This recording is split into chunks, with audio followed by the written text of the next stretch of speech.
at some point we are going to have to do a whole show about how good this show sounds.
Hey everybody, welcome to Downballot. We do this show most Fridays at 7:30 p.m. Pacific, right here on Twitch. That's twitch.tv/Echoplex Media. If you'd like to support this show, head on over to patreon.com/Echoplex or eplex.store. You can sign up to give monthly recurring donations, both places, and you mostly get the same stuff at both places. I'm producer Dave. You can find me on Grindr.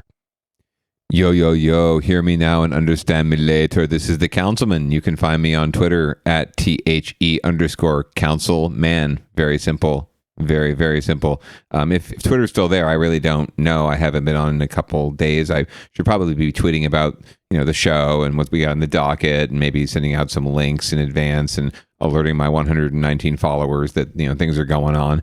But unfortunately, the bad baby has been not so much bad as needy today, so I haven't had the opportunity to go out there on Hootsuite and do all that scheduling, but I can do that late at night one of these nights. But anyway, long story short is you can find me on the Twitter. You can find me as a Hansel Man on a Facebook. So if you get a friend request from Hansel Man, don't just delete it. I'm your friend. I really do want to be friends with you.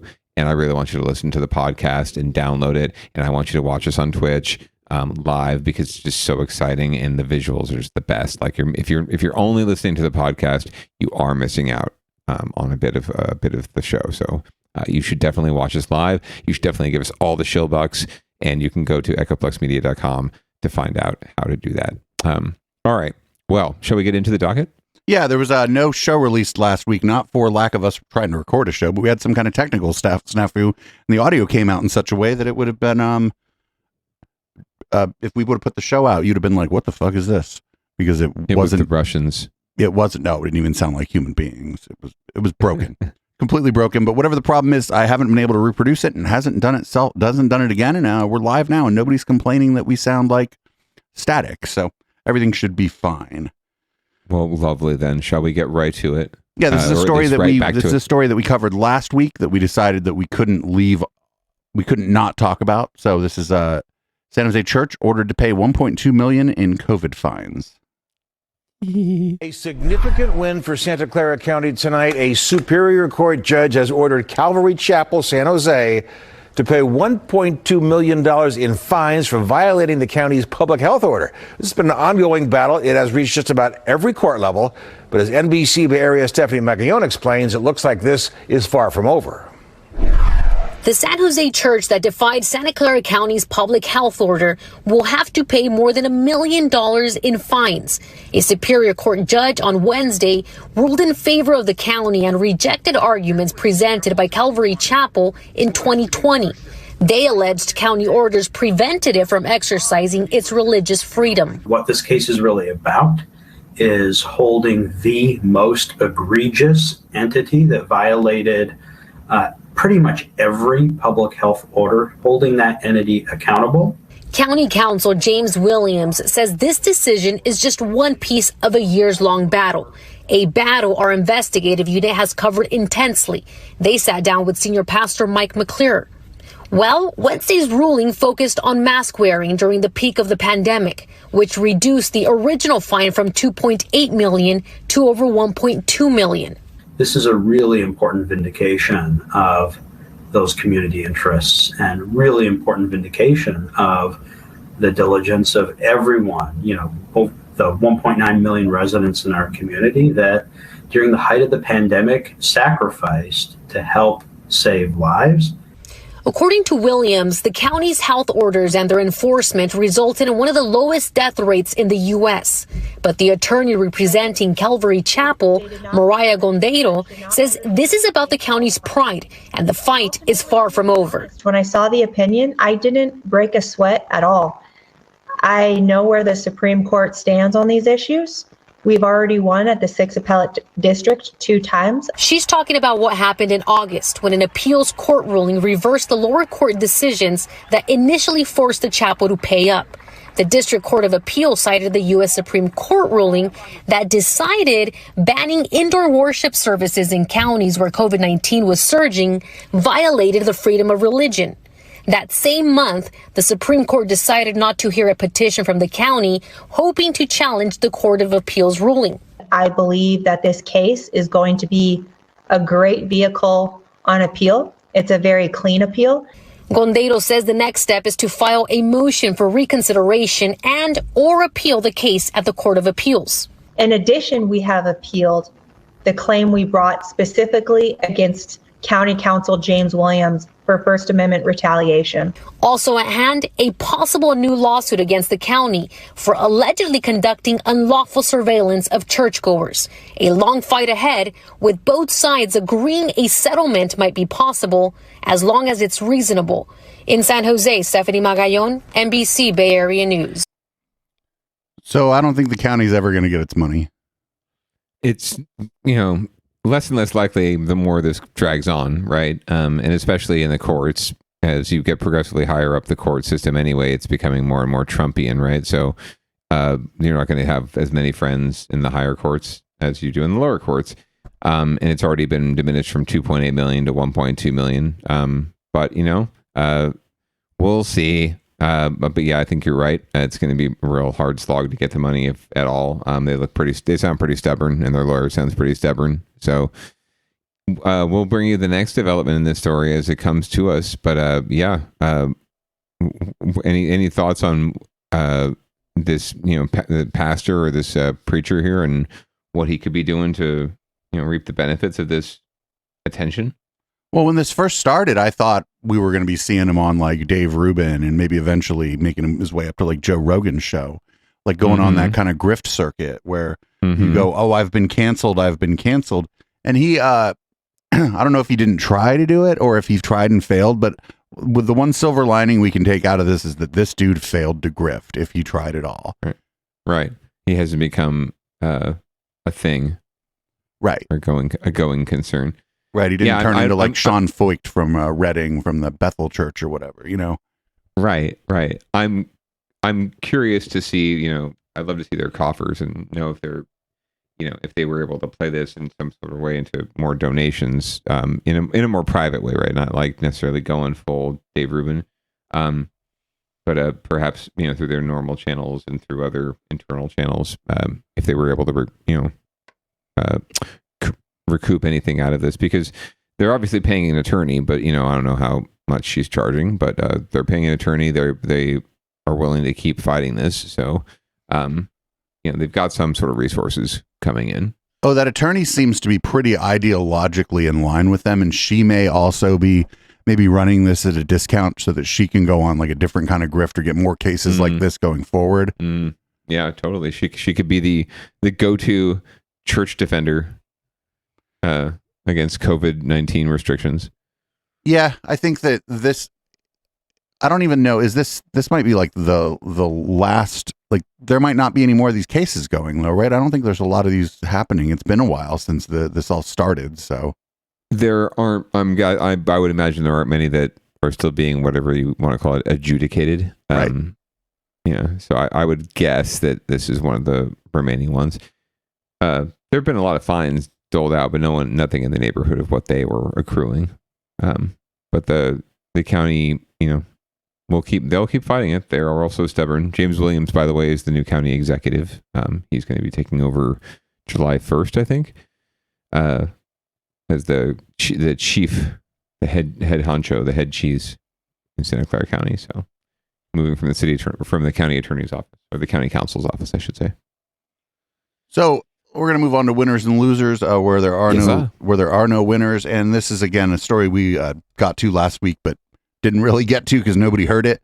Bob Lee was the Cash App founder, and he was brutally murdered in San Francisco, stabbed to death. And the usual suspects, all the way up to Elon Musk, were like immediately blaming it on like drug addicts and homeless people and whatnot. And it turned out, well, as the statistics would indicate, the assailant was known to the victim. And here's KTVU Fox 2 giving their take, and San Francisco District Attorney's take on this. Well, the district attorney had some sharp words today for those who spread speculation that Lee's death was a result of uncontrolled street crime and lawlessness in San Francisco. KTVU's Jana Katsuyama joins us now with Brooke Jenkins' message and results of a new survey of how safe residents in San Francisco feel. Heather, the district attorney today said this was not a random crime, and jumping to conclusions about the Lee case before police could gather evidence hurts the investigation. But she also acknowledged public perception that crime needs to be addressed in the city. The arrest of a tech consultant for murder in the death of Bob Lee ran counter to speculation spread by Elon Musk and others who used Lee's death to portray San Francisco as a lawless city. District Attorney Brooke Jenkins on Thursday blasted Musk and others for spreading misinformation. Reckless and irresponsible statements like those contained in Mr. Musk's tweet that assumed incorrect circumstances about Mr. Lee's death serve to mislead the world in their perceptions of San Francisco and also negatively impact the pursuit of justice for victims of crime. We need to note that murder is rare in San Francisco. Thursday night at a public safety meeting held by the group Stop Crime SF in the city's Miraloma Park neighborhood, Supervisor Joel Engardio pointed to data on homicides. The most violent year in San Francisco history was 1977. We had 142 murders that year. Last year, we had 56. But Engardio says people's perception of public safety is important. What matters is how people feel today, and they do not feel safe. On Thursday, the city released results of its 2023 resident survey. Public safety got a C+ for the first time since 1996. In some areas, less than 36% of respondents said they felt safe walking in their neighborhoods at night. I was held up at gunpoint in front of my home, and it was a shock to me. It was also a shock going through the criminal justice system as a victim.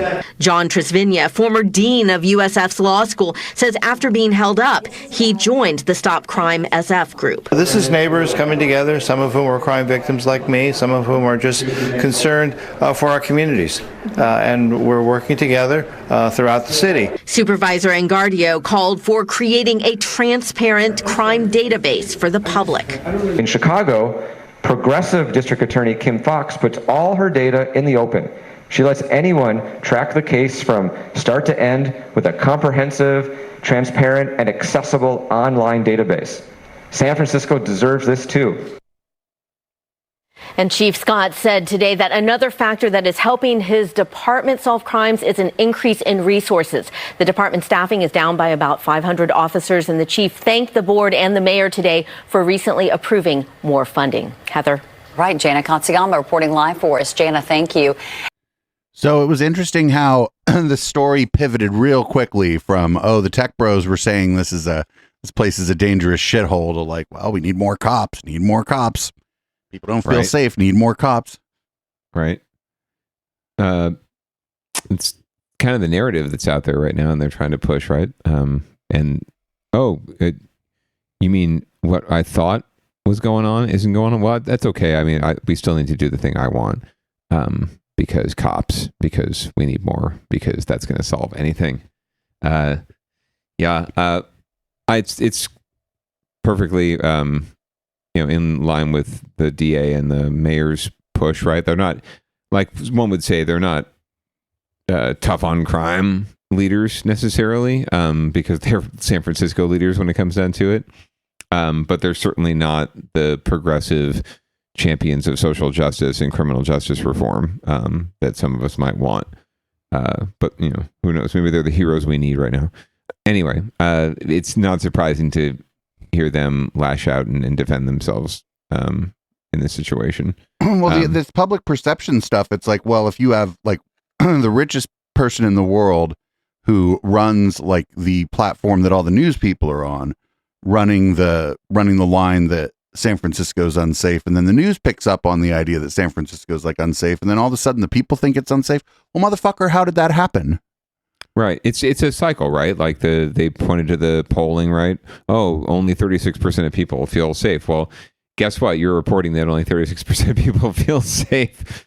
And you're all you do on the local news every night is report on murder, death, kill, rape, and then, kitten taken out of a tree. Right? And what happened in the baseball game? That's pretty much the local news. So what do you expect? And when people go on Nextdoor, all they see is, I caught this guy stealing my catalytic converter, and did you see this person knocking on random doors, and did you see that person of African descent sitting in their car on our street? I wonder what they were doing, probably casing our house, right?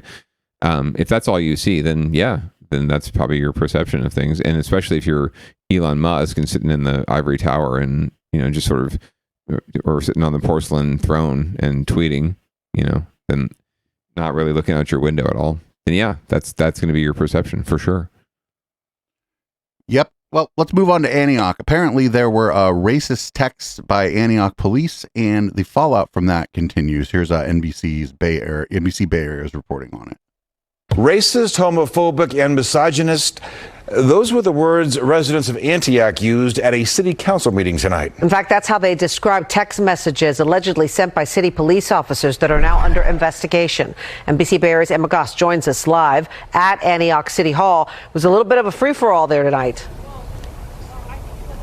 It was, and tempers and emotions certainly boiled over during public comment. And what I saw inside really was a city reckoning with what residents have said are years of discriminatory treatment by police that even Mayor Lamar Thorpe said has persisted in Antioch for far too long. It was a heated, at times chaotic, Antioch City Council meeting Tuesday. Mayor Lamar Thorpe briefly left the meeting, overcome with emotion.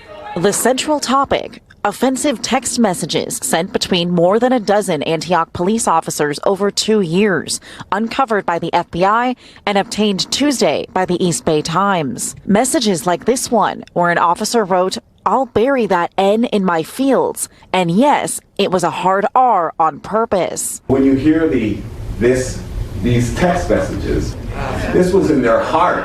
This is in their heart. And it's not just 17 individuals we're talking about. We're now talking about 24. 24. I'm not sweeping it under the rug. The mayor said he supports Police Chief Stephen Ford's decision to hire an external investigator. For now, the chief said that any officers involved are not working on the streets. He said the exact number of officers under investigation has not been determined. This is unfortunate. Let's not gloat in this. This is very, very unfortunate to the city, to this organization, and to the profession. A 22-year-old community organizer and activist told the city council she was the subject of text messages between officers. She claims they sexualized her and used racist language. You need to understand and educate yourself that the terms that you are using are not okay. And I'm honestly very ashamed to be a resident of Antioch. There are going to be some changes. Some of those changes may make people feel uncomfortable. I don't give a damn. Thank you. It's gonna happen. About time. Because it's the right thing to do.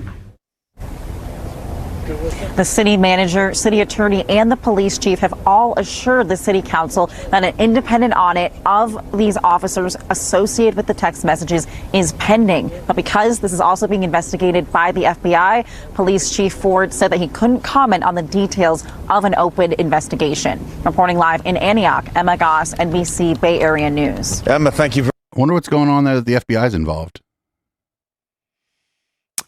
It's a good question.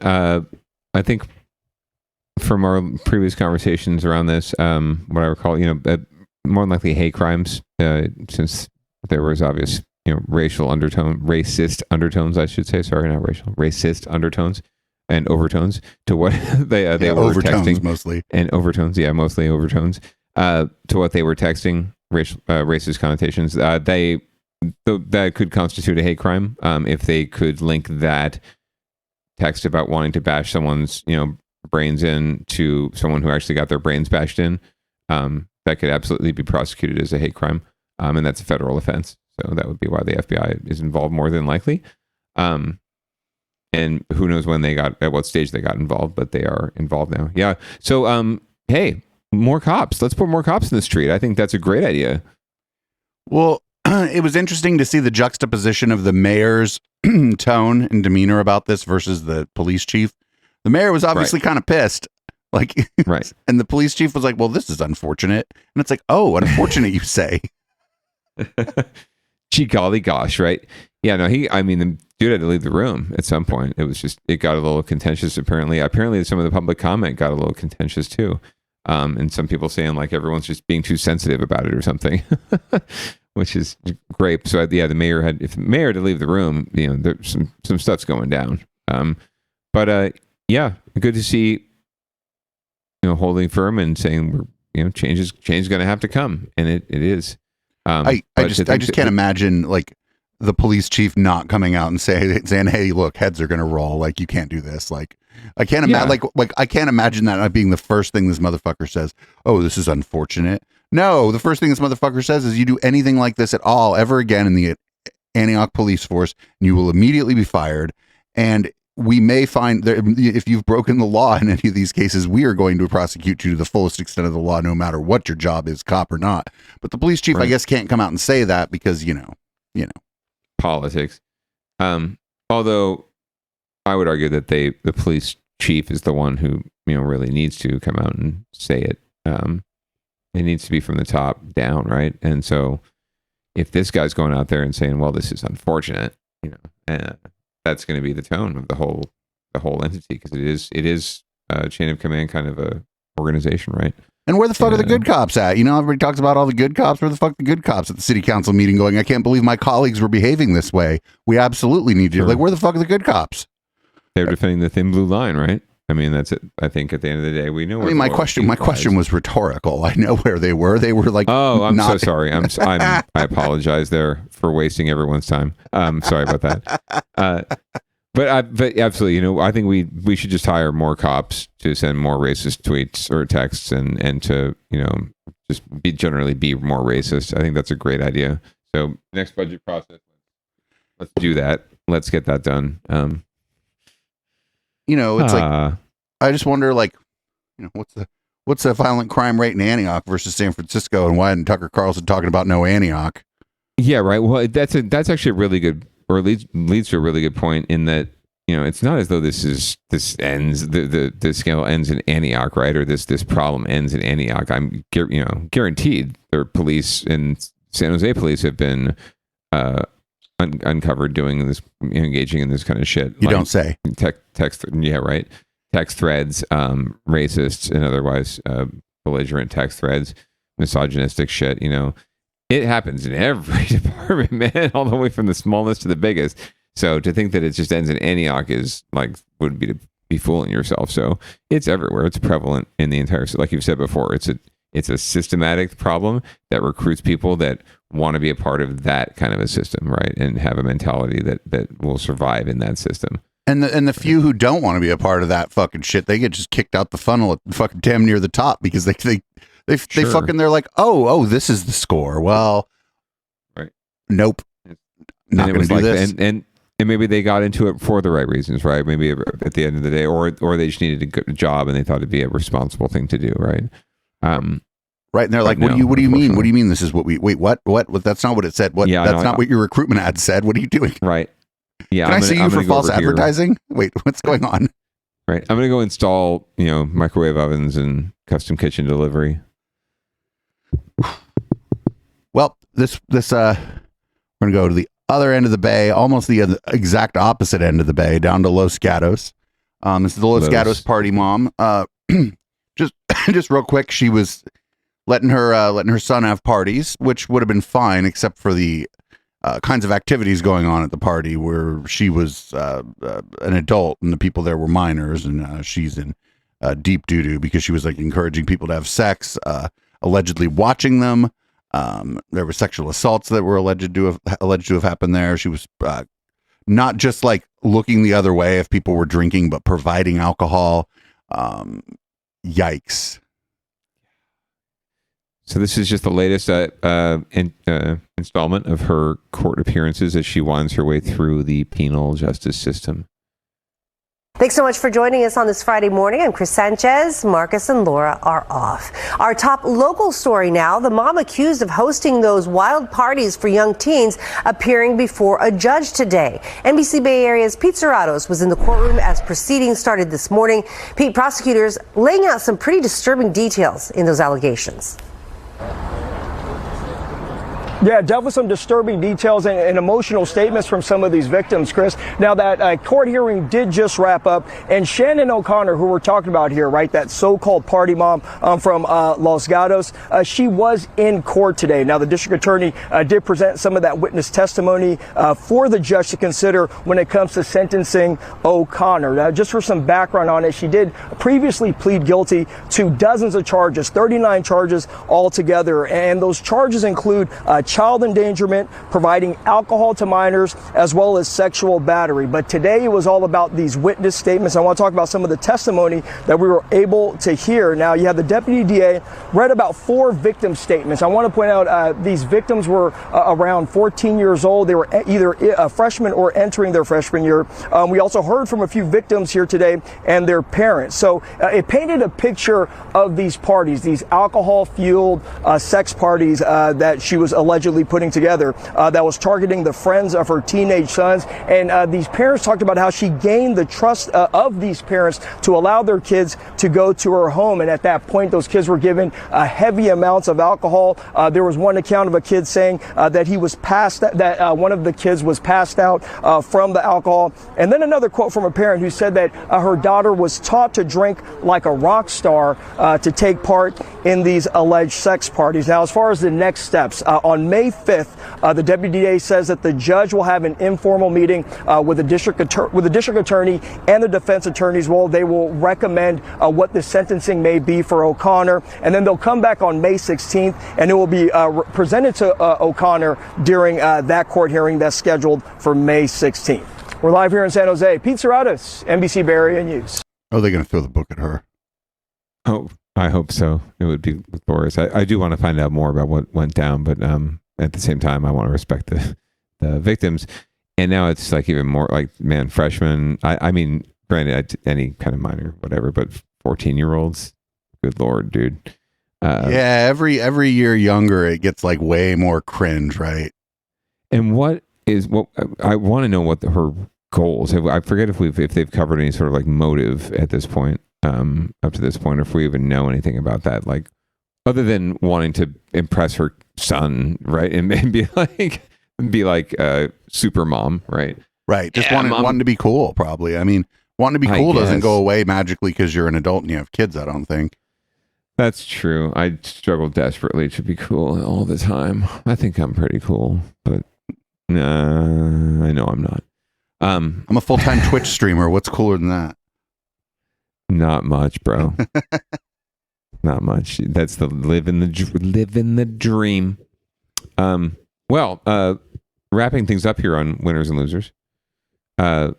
We've got following up on a story that we've covered not long ago, but there has been a vote finally of the city council to remove a statue that has racist undertones in San Jose and put it in storage, and now that's actually happening. So this is the follow-up from NBC Bay Area.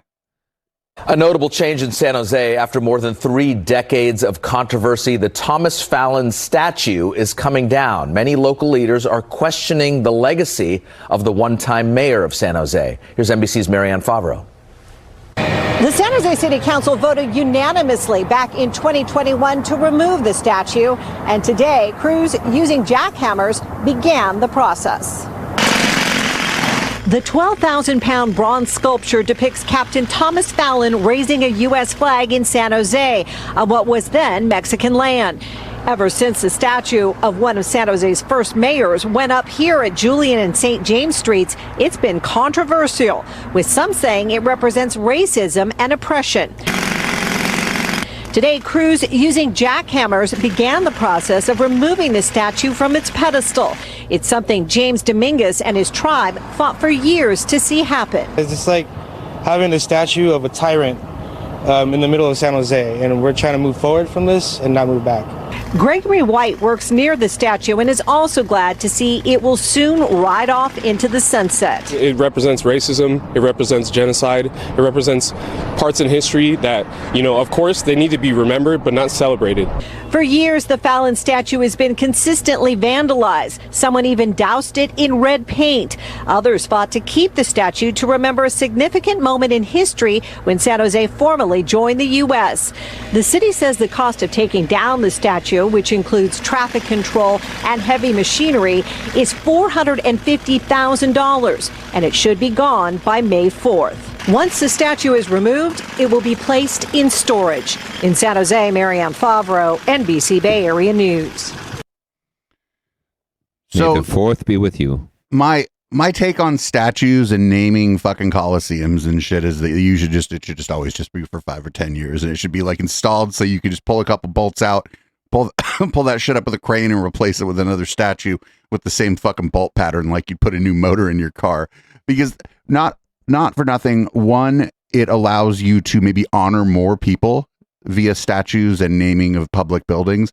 But then also, times change, baby. And so if the times change past your statue, well, that's good. It was gone 20 years ago because we have a 10-year limit on our statues.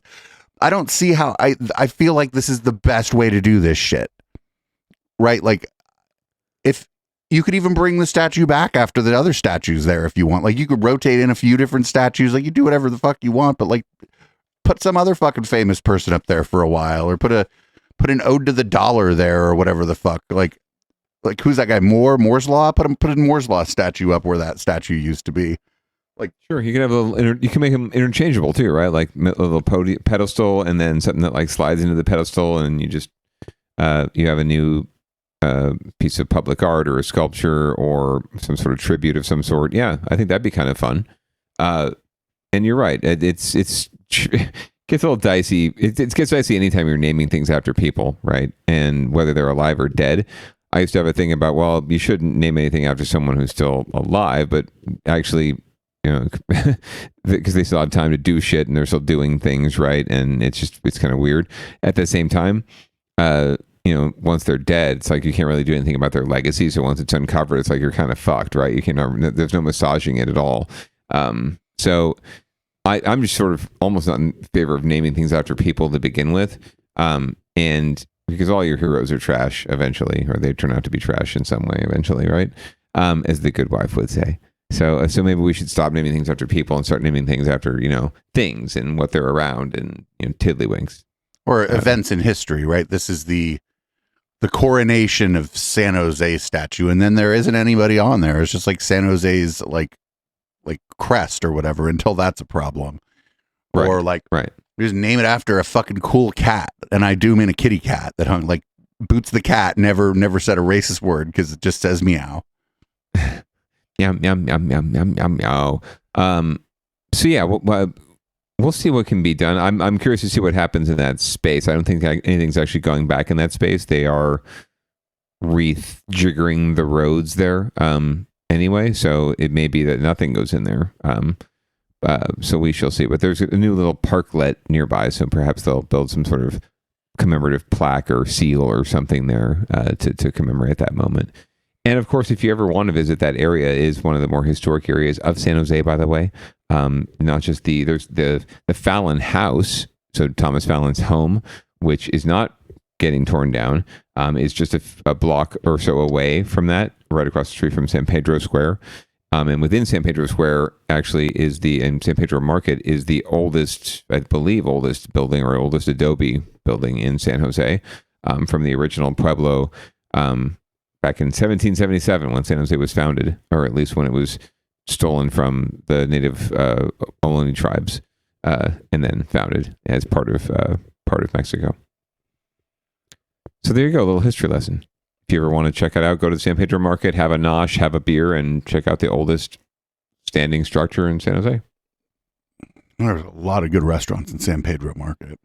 There are. You can get some pretty good shit there, and anything you want, really. They used to have a place that you made great poutine, but I don't believe that they're there anymore. They had a club there where they had DJs for a while, but that got replaced by like a snooty Italian restaurant. If you could imagine that. Yeah, they replaced it with a snooty Italian restaurant, so no more oons. Oh, more like That's French. Oh shit! You're right. Anyway, let's move on to get your shit together. This is yes. I think you and I are probably going to actually disagree on this. I think this is great news. You might be surprised, but let's play the clip first. This is Get Your Shit Together, and I think this is just going to be like, I don't know, sports. Get your shit together. Sports. Major developments from the Oakland A's tonight. Hello again, I'm Christina Rendon. And I'm Mike Meback. The team confirming with KTVU tonight that it has reached a binding purchase agreement for land in Las Vegas where a new ballpark would be built. Right to our breaking news we go. In a statement released just a short time ago, the Oakland A's organization said We realize this is a difficult day for our Oakland fans and community. Even with support from fans, leaders at the city, county, and state level, and throughout the broader community, the process to build a new ballpark in Oakland has made little forward progress for some time. We have made a strong and sincere effort to stay here. The Las Vegas Review-Journal now reporting this evening that the binding agreement is for 49 acres just west of the Las Vegas Strip and just about a mile north of the Raiders Allegiant Stadium. MLB Commissioner Robert Manfred telling the paper MLB supports the team and hopes to finalize the process by the end of the year. The team and the city of Oakland really have been in a long debate over that proposed ballpark at Howard Terminal in the Port of Oakland. As for reaction from the city of Oakland tonight in a statement to the Chronicle, Oakland Mayor Sheng Tao saying that the city will cease negotiations with the team. Now, we've reached out to Mayor Tao but have not heard back at this hour. If the A's indeed pack up and leave the city and head to Las Vegas, the city of Oakland would have lost 3 professional teams since 2019, the Raiders, the Warriors, and now possibly the Oakland A's. Good riddance. Good. I don't have a problem with the fans, the fucking players and shit. Right. Like fucking like whatever. And like it's just business, baby. But like when I heard that the complaints were coming from like the dock workers union, like primarily about like the traffic and like they're making their already difficult job harder with the new stadium. I'm like, why would you put the stadium there if like that Port of Oakland is one of the biggest ports of entry for like products in the country, and like, not just the stadium, like a bunch of housing and commercial, office space and other shit that's going to cause more need for people moving. Right, like it wasn't like NIMBYs being like it's going to be loud. It was like dudes who still have names like Sully, who wear a hard hat and go work a fucking difficult and dangerous job all the time, being like, this is going to make it harder for me to get to work. It's going to back things up when we're trying to get stuff out on trucks. Like this was like a no-brainer not to put the stadium there. This is like, no, it's not even so much there, right? It's more Oakland's been bending over backwards trying to figure something out to save one or all of these teams for whatever reason. And at the end of the day, I think they're going to find they're better off without any of them. I think that unfortunately Oakland has been played like a fiddle for far too long by all of these, especially the Raiders. God, good riddance to them too. It's fitting that they're both going to be in Vegas now. Just the most corrupt and morally degraded and destitute town in all of America. Good riddance to them. If they sold it, I do feel for the fans. You mentioned the fans. The fans are the only ones I really care about and feel for, and they don't deserve this. And they have no role in it other than just wanting to root for their team. But the ownership has run the team into the ground. They're really, really bad. Like they stink. They're awful. And there's like no one showing up at these games nowadays anyway. The true fans are staying home and they're not giving any more money to these asshole owners. And the owners are happy with that because it just proves they're like, oh, it just proves our point. We can't make it work, economically in Oakland. The community doesn't support us. So we're going to go somewhere else where we can get support. And now I hear they're looking for public support in Vegas for, financing for their stadium, or they might be down the road. And it's like, okay, great. Fool me once, fool me twice. Because the Raiders did the same thing. And I'm sure that they're not making their money back from that either. So good riddance. So I do agree with you. Like, I wonder if the way things kind of shook out with the 49ers stadium in Santa Clara like loomed large, or even loomed like in the background when the city of Oakland was like negotiating with the A's, because by all accounts the 49ers stadium didn't go so great for the city of Santa Clara. Right. And that was with primarily private financing on that stadium. So the public investment it's more just been the public oversight and the public, the work that's been done since then, right? And keeping the Niners honest. That's been the hard part. So yeah, no, I'm sure that loomed large, and but at the same time, like Oakland just kept pushing. The previous mayor really kept pushing, trying to make this work, and anyone outside of the situation could see the writing on the wall that they were just getting played to get a better deal out of Vegas. Oh, we could say in Oakland we have this proposal for this gargantuan development on the docks. At some point it just didn't hold water anymore, and it was taking too long because the public process takes a while, and they just wanted to move forward. And Vegas probably said, okay. Right, and the Coliseum off of 880 is in a bad way, from what I understand. 100%. Like they've had water backing up and rats and all manner of deluge and crap. So it's an old facility. It needs to be torn down and rebuilt, or just torn down and something else rebuilt in its place. There's a lot of land there. It could be something really special. Who knows? But yeah, they have other opportunities now, Oakland, to do something good for their people. You don't need sports teams to make you don't need at least top level sports teams to make your city work. So there's other things they can do. So here we go. We're gonna move on to down ballot watch, and apparently the story about the Los Gatos party mom isn't the only thing that's going on in Los Gatos right now. Right. Yeah. It's some gnarly ass shit's happening. So I don't know how we want to take. I pulled some clips from from the YouTube of their last council meeting earlier this week. I don't know if you want maybe some backstory first, or if we want to run one of the clips that will give you all the backstory, or we just start with the code of conduct and we sort of go from there. I like the idea of starting with them having to read off the code of conduct, like have a pre-recorded code of conduct, and then after that's over, if you have any backstory for what's going on, if you could enlighten people, that'd be great. Okay, yeah. So if we want to run that very first clip, then reminder that that should bring it up. I'm hoping I got it. Signatures. I got Beautiful. Okay. Next, we'll roll our video of our rules of decorum and civility.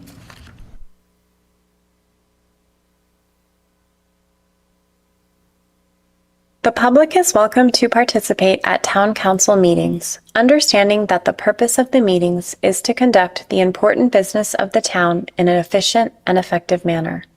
At each meeting, the following expectations of civil conduct shall apply. 1. For the benefit of the entire community, the town of Los Gatos asks that all speakers follow the town's meeting guidelines by treating everyone with respect and dignity. This is done by following meeting guidelines set forth in state law, in the town code, and on the cover sheet of the council agenda. 2. The town embraces diversity and strongly condemns hate speech and offensive hateful language or racial intolerance of any kind at council meetings. 3. Town council and staff are well aware of the public's right to disagree with their professional opinion on various town issues. However, antisocial behavior, slander, hatred, and bigotry statements are completely unacceptable and will not be tolerated in any way, shape, or form at town council meetings. 4. All public comments at the town council meeting must pertain to items within the subject matter jurisdiction of the town and shall not contain slanderous statements, hatred, and bigotry against non-public officials. 5. The town will go through the following steps if a disturbance results from a member of the public not following these rules. If participating remotely, town staff may mute the individual with an explanation for the record of why muting occurred consistent with this policy. If participating in person, the mayor may call a recess for violation of this policy, resulting in the immediate cessation of the audio and video recording and the council exiting the chamber. Staff will determine if the individual should be removed or if all members of the public should leave, depending on the extent of the disturbance. In the event that all public members exit, only the press would be allowed back in the meeting. Once the individual or individuals leave, the council would return to the chamber and the mayor would resume the meeting. Persons disrupting a council meeting may be cited for violation of the California Penal Code Section 403. These expectations of conduct also apply to meetings of all town boards, committees, and commissions. Well, that's so. I You want to like give a little Star Wars music to play. You want to give a little Sorry. background on why that's at the beginning and why it keeps mentioning like bigotry and bigotry. Absolutely. So loyal listeners and viewers of the Down Ballot will recall when there were some very virulent attacks, verbal attacks in town council chambers against a former mayor, Mariko Sayak, who is Filipino, and her family and her children were referenced in some of these attacks. And she was the victim of bigotry and slander and awfulness. And in the moment, of course, none of her white colleagues stepped up to defend her or stop the meeting or, stop people from making these bigoted, horrible, racist comments that were also referencing, members of the mayor's family and making threats to them. None of them stepped up to say anything or to stop the meeting. She had to sort of handle it all herself, and no one stepped up to defend her. But then a week later, after the outcry in the community, and the community rose up and said, "That's bullshit. You need to, we need to defend the mayor against this kind of shit." The council and the whiteness of the council and Rob Rennie right here, who's in the freeze frame, unfortunately, or fortunately, who knows? They decided it was in there. Oh yeah, you know what? Sorry, we did it bad, so we're gonna pass a policy that requires us to have this said at the beginning of every meeting, and we're gonna pass a resolution that says we're not racists and we marched in the 60s and we have black friends, pretty much. If I remember correctly, I might be simplifying it a little bit, but that's sort of what happened. If I remember correctly, there were like altercations in the lobby after the meeting, where I think the mayor's partner husband got in somebody's face because they had threatened their partner, and it's a very human reaction. Child. Yeah, right. Very much so. That did happen, and so this led to protests and counter protests. But the end result was that they have a code of conduct, and that has to be read off like a Star Wars, intro every meeting. So that just precedes any meeting at the start of any meeting. What they're going to be discussing during this meeting and later on, and some of the public comment we're about to hear will refer to it too, even though it's not supposed to. Is recently the council, in their infinite wisdom, voted to censure a young planning commissioner who happens to be the partner of one of the current council members who just got elected recently. But they serve on a city commission, and they were in their own capacity, their own private capacity as a resident of Los Gatos, submitting their opinion to state leaders about the city's housing policy or the town's housing policy. And she said some things that, rubbed some old-timey Los Gatos people the wrong way, right? And gave them a sad and gave them a little, made them a little cringy. And so they pushed back. They got censured. And now, after the ACLU found out about this and decided to, threaten to sue, the town was considering rescinding the censure. So that's the backstory. We're now going to hear a little bit of the open forum commentary from that evening when they were considering this the other night, and then we'll also hear from the city attorney or the town attorney about why it would probably be a bad idea to continue with the censure, and they should just rescind it and not move forward. But first, public comment. Next item on the agenda is verbal communications. This is an opportunity for any member of the public, either on Zoom or present in the room, to speak to the council on an item that is not on the agenda for up to 3 minutes. So I have some cards here. I'm just going to take a quick look. I'll start with people in the room, but anybody who's on Zoom, please raise your hand if you'd like to speak on an item not on the agenda. This gets juicy really quick, by the way, because they're going to talk about things that are on the agenda, but they forget that it's not the time for that. So for people not on the agenda, I have Jim Zanardi.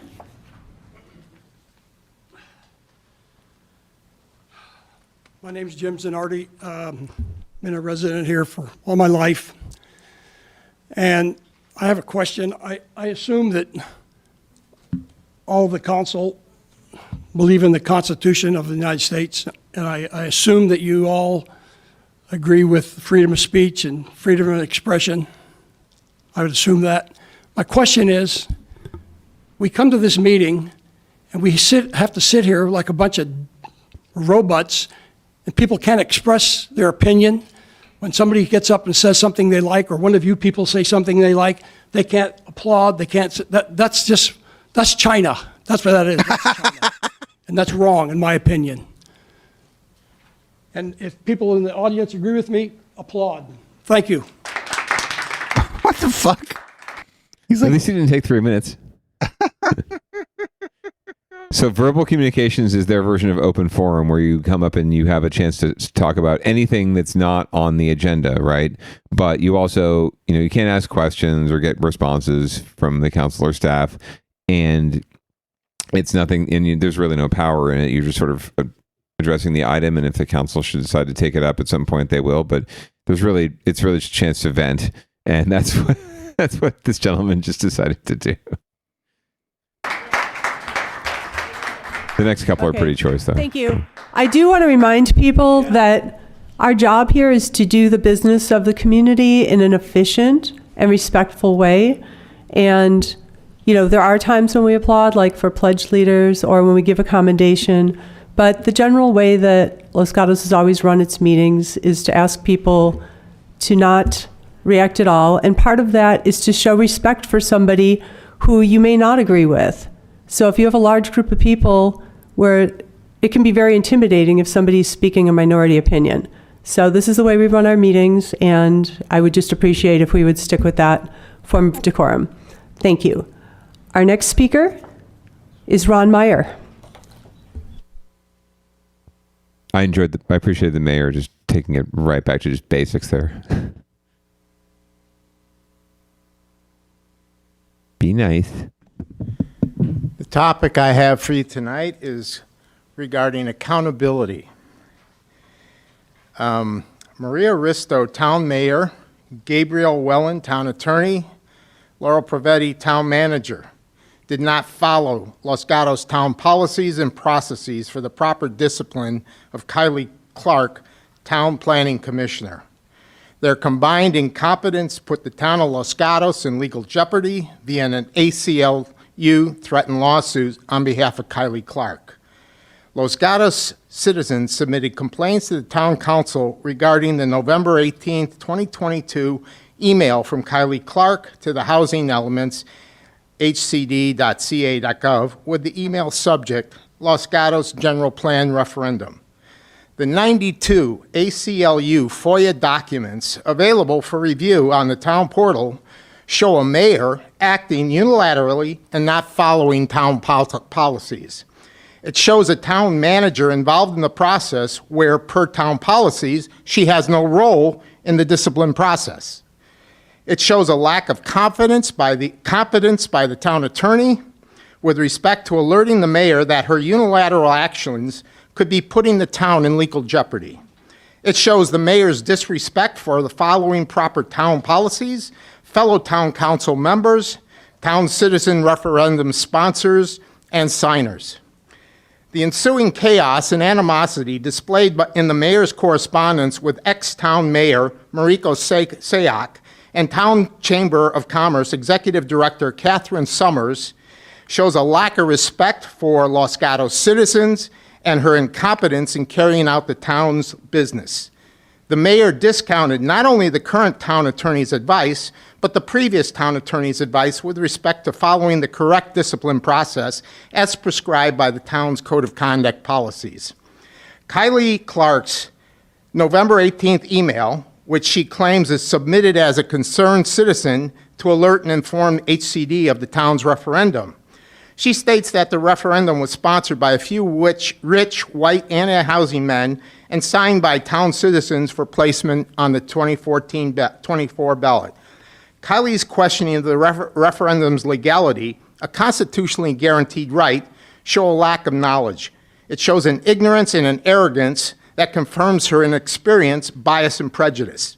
Kylie states that the referendum's justification is their, Los Gatos citizens' opposition to our planned housing numbers as we went above the state mandate, as this is our general plan, which we put a lot of work in. That's a direct quote out of her email. Kylie's use of we and our throughout her email shows the context that her statement that she was acting as a citizen is a false flag. She needs to be held accountable for her actions. It shows that she was acting as an official town planning commissioner role. The town of Conduct. Thank you. I'll let you finish your sentence. Time is up. I'm just trying to be fair to everyone. Okay. Final, just the last 2 points. The town code of conduct policies provide for the town council to hold the mayor, town council, and planning commissioners accountable for their actions in violating town policies. I am asking the town council to hold the mayor, town manager, town attorney, and Kylie Clark accountable for their incompetence, actions, and disrespectful behavior towards the citizens of Los Gatos. Thank you. I got that. So I don't even know what side this, because at first he seemed to be saying that the town council acted inappropriately in doing the censure, but now he's saying that this person acted inappropriately and the town council needs to hold them accountable. Yeah, I think his argument is that, yeah, this is bad and you should have resolved it, but you should have resolved it in a way that didn't put the city in legal jeopardy. So they hate everyone. It's like winners and losers on this show, right? There's no winners. In his mind, there's no winners at all here. They're all losers. Like, he hates the person that wrote the original email, and he's mad at the people who, he wanted her penalized, but they went about it in a way that now has put the city in jeopardy, and so he's pissed at them for doing that too. And it all feeds into his narrative that government is corrupt and incompetent. Okay, well, during this next one, I'm going to do a thing that I rarely do during this show. I got to get up and pee. So, oh, there you go. Well, you know what? That actually sets pretty good context, and those are the only comments early on that address this. So maybe we can click. If you run to the next time signature, this will be the town attorney is going to lay out sort of the background of the issues at play here and why there's just no point in them pursuing this any further. Okay. So that closes that item, and it takes us to our final item number 17, and I'm guessing this will be a staff report from our town attorney. Yes, Gabrielle Whelan, town attorney. This item is for recommendation of rescission of censure of Planning Commissioner Clark. And I'll provide a little background. Yes. I believe Councilmember Moore needs to recuse I'm sorry, himself. thank you. I'm sorry, yes. So Councilmember Moore, this is our final item, and it looks like you'll be recusing yourself. Correct. I'll be recusing myself from this item. Thank you. Thank you for the reminder, and we'll say good night to you. Thank you. Good night. Wish you all a productive conversation. Have a good night. Okay. All right. He is off the Zoom. Thank you for that reminder. Okay, now, here we go. Thank you. So I'll start with a little bit of background. This relates to an email from Commissioner Clark that was sent to HCD regarding the town's housing element. The town received a number of complaints about the email. So the town convened an evaluation committee to consider the complaints. The evaluation committee recommended censure based on the divisive nature of the email. The Town Council voted to censure the commissioner on February 15th. After that meeting, the town was contacted by the American Civil Liberties Union, and the American Civil Liberties Union referred the town to case law that protects First Amendment rights of public officials when they're commenting in their private capacity. I have reviewed the case law provided by the ACLU, and based on that case law, I am recommending that the council rescind the censure. This would include rescinding the town council's verbal censure, as well as the letter from the evaluation committee to Commissioner Clark. It would also include a statement that the counseling that was provided to the commissioner was not warranted and will not be provided in the future for comments that are made in an official's private capacity. And this is obviously a complicated issue, and so I'm available for questions. Oh, no. Thank you. I imagine there will be questions. Councilman. I'm available for questions. Sounds bad. Thank you, Ms. Whalen. In the evaluation committee, and then in the February 15th disciplinary hearing, there were questions about conflict of interest in that Ms. Clark represented that she does housing work in certain communities, and when asked repeatedly, she answered that she does housing work for West Valley Community Services in Los Gatos.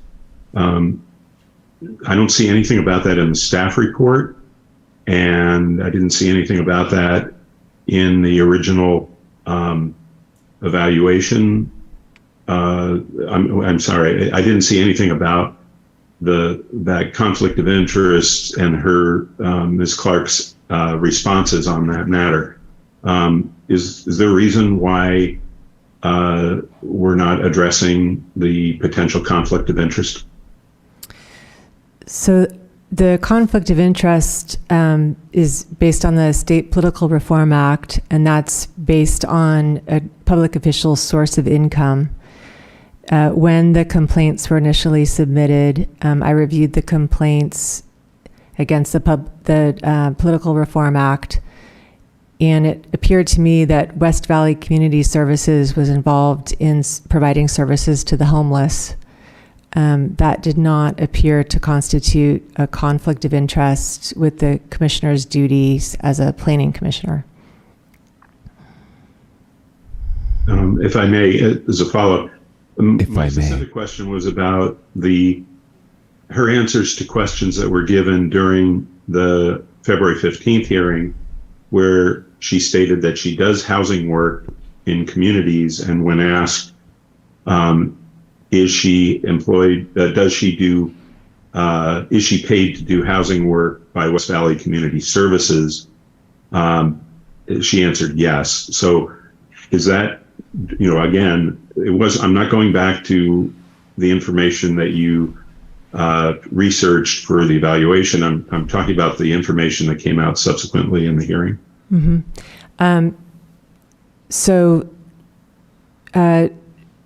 I would recommend that the council consider conflict of interest questions separate from the complaints that were received regarding the email to HCD. And that's definitely an avenue that the council could choose, is to review any potential conflicts of interest for all planning commissioners. Thank you. He obviously voted for the censure. Councilmember Rennie. Oh, I'm sorry. Okay, Councilmember Rennie. So some questions. Your report, you're recommending that we rescind our censure. Yes. And I don't know that you mentioned it. I'm assuming that that's because we're concerned ACLU might sue us to force us to rescind the censure? That's correct. What's the percent chance, I know this is a guess, that you think they would sue us? I think it's like 100%. I've had numerous conversations with representatives from ACLU. I would say it's 100% certainty. Okay, so if we did get in a lawsuit with them, is it an open shut case, or do we, have any ground to stand on? Or not rescinding our censure? So they're not even firing this person or anything, right? They just said you've been naughty. That's what a censure is, right? Correct. And this is like not even an employee. This is an appointed person who they have appointed to the planning commission, right? So just serving the city ostensibly, and then in their capacity as a private citizen, right? Offering comment on the city's housing policy, which is entirely their right. They have a role on the commission, but they don't have, it doesn't preclude them from having opinions. And if they want to voice them, they're free to do that. And she did that. And, but it got some folks underpants in and all bundled up, and they complained, and that's just the reactive city council once again reacted. Are we willing to get into a potentially very expensive lawsuit with a historically powerful and well-funded organization over telling somebody, oh, no, you didn't? Yeah, probably not a good idea. But that's what the town attorney is about, basically telling them right here. This, you can really tell. I mean, the humility here is just deep, right? The humble pie that she's having to eat, because she more than likely did not advise them well enough the first time around when they were doing the censure, and she should have warned them of this to begin with. And now she's like, I've been foiled by the ACLU. She's probably burning her. In a nutshell, there's like two main cases that apply in this situation. The first is Bond versus Floyd, and that stands for the proposition that a public official is free to exercise their First Amendment right to say anything in their capacity as a private citizen. There is a recent case out of Houston involving a community college district that censured one of its own board members. That's a very recent case, and the Supreme Court held that the board was free to exercise its own First Amendment right to censure one of its own members. However, that court stopped short of saying that board members could censure members of subordinate bodies, and the court reasoned that it would have the effect of chilling the exercise of those free speech rights. And so, based on the fact that there's no precedent upholding a board or council from censuring members of subordinate bodies for speech made in their private capacity, I think that the town would probably lose the litigation. And if we lost, what would that cost us? So this guy's like, okay, so but like if we I still want to be a dick. So what's the cost of me being a dick? Right. I'd like to. That's basically what he's asking. I'd like to stand my ground here anyway. What is the exposure? Right. How much can I like help you guys cover that? Like similar litigation, I understand that the costs have reached as high as $375,000, and that was based on a First Amendment lawsuit brought by the ACLU in another jurisdiction. That same lawyer is going to cost triple that in Los Gatos. Don't get it twisted. For show. For show. What our cost would be and attorney's fees that would be awarded? Attorney's fees and costs for the plaintiff. That does not include the cost to the town for town's defense counsel. Okay, thank you. Okay, I think we can. That's amazing. People in the chat are like, who needs Shasta when you have Los Gatos? And for people who aren't aware, Los Gatos is one of the most desirable places in the Bay Area to live. Yes, very much so. It's an enclave. It is a gem in the foothills, and it's home to many, like the planning commissioner said, rich white men and women who throw their weight around as the biggest NIMBYs imaginable, but would never claim to be NIMBYs, right? We're welcoming and inclusive. We're Los Gatos. Waz's primary residence is there if people want to have like some idea of who lives there. Sure, like there's like condos and regular houses down in the flats, and that's where most of the people live, but that's still expensive as fuck. But the other thing is there's the hills, and the people that live in the hills, those people are filthy rich. Yeah. But then if you get too far into the hills, then it becomes a wholly different story. But we'll talk about that in another down ballot. But I highly recommend, if you want to know about the people who live in Los Gatos, or at least people that come to Los Gatos Town Council meetings, please continue watching. Follow that clip link and keep watching for the public comment on that item. It goes on for about an hour, so we definitely don't have the time for that tonight. But if you do have an hour or so to spare, just put it on and just listen to the gloriousness. There's some folks on our side, from the side of good, and the planning commissioner herself speaks later on too. So stay tuned and keep watching.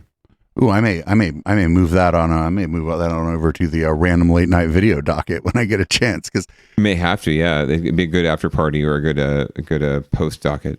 Well, we've also been thinking about what to do with Tuesday night, and we've been thinking about starting to do a show called Public Comment and do a good 2 or 3 hours of local government meetings from across the country before we do. That's cool. Yeah, it would be good on Tuesdays. Tuesdays are generally a government meeting day, so that's great. That's actually a really good night for it. We'd be able to catch some of it live. We'd be able to catch some of the San Jose one live. We'd be able to sometimes go over some of the stuff that happened in Shasta. Sure. And just other stuff we'd be able to cover. Keep an eye out for that, everybody. That one might be able to be edited down into a podcast too, like a companion to Downballot. So we'll have to think about it, though. We're going to move on to And Another Thing. This is usually a human or an animal interest story. This time it's a human interest story, and I am fucking stoked on this, considering all the bad shit that's going on around queer issues, particularly our transgender neighbors and friends and family members. This is California crowns the first transgender Miss San Francisco, and if she isn't just the loveliest fucking thing, my God. For sure. Well, it's Women's History Month, and we are celebrating at Crown 4. This month, the Bay Area crowned its new Miss San Francisco. She's also the first transgender woman to earn a title in the organization's 99-year history. Monroe Lace joins me live right now. Thank you so much for joining us bright and early this morning. Thank you so much for having me. This is so amazing. And tell us a bit about what it felt like to win the crown, to win the title. Oh my gosh, I am literally still in disbelief. This is like such a dream come true. I've been dreaming about this since I was 12 years old. And so when the crown was placed on my head, I was just in shock. Can you walk us through that moment? Yeah, I mean, like I said, I've been dreaming about it for so long. So when the crown was placed on my head, I literally was like, this isn't real life. And I was like crying. All the pictures of me are like me just like crying, and like seeing all my friends in the audience made it even more special. But looking gorgeous at the same time through all those tears. Thank you. And tell us a bit about your story as well, because it's quite unique, and how that led you to compete for the title. Yeah, well, 4 years ago, I ran away from home and I was homeless. And 2 years ago, I was assaulted at gunpoint. And, to me, if I'm able to inspire a child who sees me and thinks to herself, I'm going to be okay, then I've done my job, with or without the sash and crown. Wow. And did you share that story while you were in the running for Miss San Francisco? And what was that process like? Yeah, I mean, I knew going into competing in the Miss America organization that I wanted to be true to myself, because I knew that there was a little girl out there, or a little child out there watching me, and I wanted them to know that if I can do it, they can too.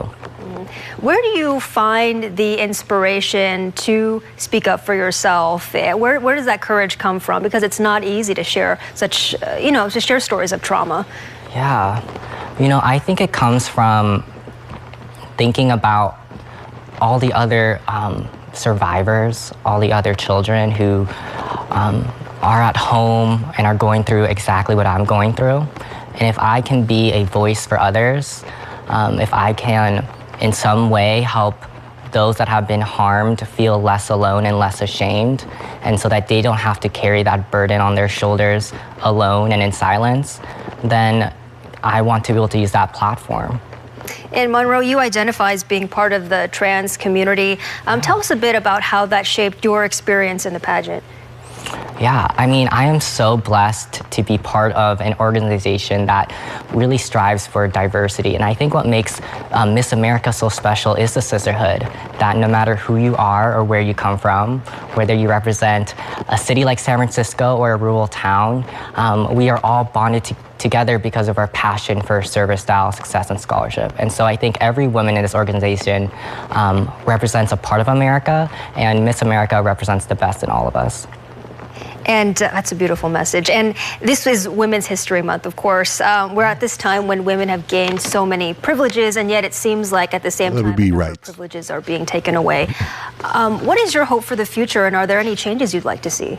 I'd say I would love to see more parity, more gender parity in the workforce, particularly in law. My career ambition is to be a deputy district attorney and hopefully run to be a judge in the same courthouse my dad cleaned as a janitor. And as someone who hopes to join the bar and eventually the bench, that is something that I would love to see more of, more women in white-collar professions. And last question here, you're going on to compete for Miss California in June. How are you getting ready? I am so excited. I am ready to bring the glamour to the Miss California stage. I'm ready to strut my stuff on stage. Anything that involves me walking and looking good and feeling good, that's what I'm looking forward to. And you certainly already are a role model for so many. Thank you so much. Thank you so much to Monroe Lace, Miss San Francisco. Thank you so much for being here. Hell yeah. Stephanie. Gorgeous. Hell yeah. The only way that could have been better is if she'd have been like, and just so you know, the first gay, the first gay pride event was a trans person throwing a brick. So she'd be like, just be ready to throw a brick if you have to. Just throwing it out there. Hey, I'll throw some bricks for her too. Like if she wants to run for something, I'm all about it. So if I can vote in the jurisdiction, I'll be there. So if she wants to run for president, who knows? Saying all the right things. And I don't know if there's a public voting part of Miss California or whatever, but if there is, I would encourage our audience who are in California to get involved if they can and maybe vote for Miss San Francisco because she seems lovely. Let's do it. There's got to be something like that these days. You imagine, like The Voice or something. Anyway, I'm not interest story. I'm not into pageants, but I am into inclusivity, and right now, especially with everything that's going on with the trans community, this is good to see, and it's good to see that Miss America is like going the right way on this shit. That the Miss America pageant, a very old legacy organization, 100% is going the right way, and I bet with no small amount of pushback from a bunch of old fucking bigots. So. Olds. Well, we love pushing back on old bigots here in Downballot. That's what we do. So thank you for sticking around for another week. Producer Dave, should we read it out this evening? Do you want to do the honors? And you go ahead. All right. Well, thank you again. Like I said, every Friday, well, almost every Friday and most every Friday at 7:30 Pacific. You can find us on Twitch right here. You can also download the podcast whenever Producer Dave gets around to doing that business. I highly encourage you to do both because you get the full perspective.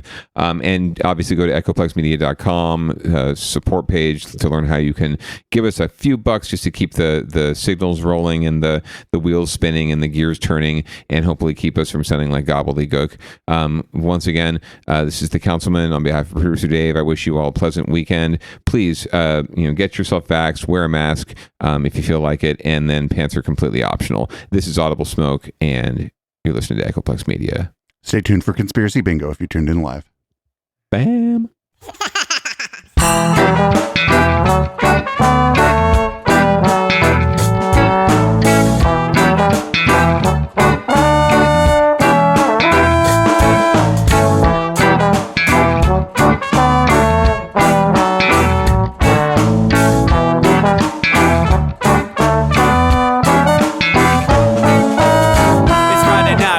Time to get the party started. Pick up my phone just to check and see who's calling. Dress up real nice for the ladies at the bar, and I'm driving in my car just to get to where they are. Here at the local scene is where I plant my feet. It's where I smoke my cigarette and I hold my drink. I look at all my friends, they're all blazing green. Here at the front of the stage, waiting for MTV. Where are those guys who's standing next to me with a pipe in his hand, ready to blaze for me? About 5 minutes later, we're all singing Queen. Now get the fuck up on stage, man, rock the scene, yeah. We do what we want, and what we want is to jam. So sit back and enjoy the band. We do what we want, and what we want is to jam. So sit back and enjoy the band. Enjoy that band. I turn and head back to the bar for a refill, man, because you know where we are. We're headed out to the car to smoke another one and another one. Now just when the magic starts kicking in, I hear relapse playing, you know it's time to head in. Alright everybody, now it's time to grab a new drink, spark it if you got it, and then pass it to me, yeah. We do what we want, and what we want is to jam. So sit back and enjoy the band. We do what we want to do, and what we want is to jam. So sit back and enjoy the band. Enjoy that band. Last up on the bill for the show tonight is Down and Dirty in 5, so we're headed outside to spark up another joint. Now who's got my lighter? Stoner E, of course, shouldn't you be inside? I'm all up in this bitch, being who I gotta be. I'm fucked up like the U.S. economy. The truth is that I don't think logically. Stoner E take you on a psychedelic odyssey. Now inside motherfuckers is rocking me, and outside shit we smoke a lot of broccoli. Rocky the roller, yo, that sexy girl be jocking me. Ain't too drunk to fuck, but I'll probably do it sloppily. We do what we want wanna do, and what we want is to jam. So sit back and enjoy the band. Enjoy the band, enjoy the band. We do what we want, what we wanna do, and what we want is to jam. So sit back and enjoy the band. Molly say that he like jamming and he hope he like jamming too. Well, I gotta say, thank you, Bob, we do. Yes, I gotta say, thank you, Bob, we do. Well, Bob Marley said that he like jamming and he hope he like jamming too. Well, I gotta say, thank you, Bob,